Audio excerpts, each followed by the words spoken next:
కార్తీక మాసము అనగా శివకేశవుల మాసము.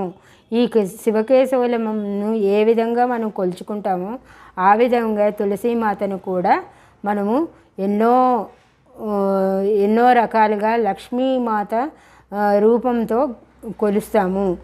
నిత్యము తులసిని పూజ చేసి నిత్య దీపారాధన చేసి తులసికి మనము ప్రార్థిస్తుంటాము. ఆ విధంగానే ఈరోజు క్షీరాబ్ది ద్వాదశి. ఈరోజు తులసమ్మ దగ్గర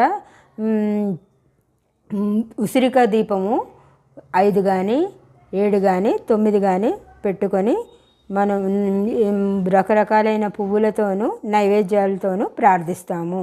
అలాగే యన్మూలే సర్వతీర్థాని యన్మధ్యే సర్వదేవత యదగ్రే సర్వదేవతాశ్చ తులసి త్వాం నమామ్యహం పురా బభూవన యాదేవి త్వాదౌ బృందావనే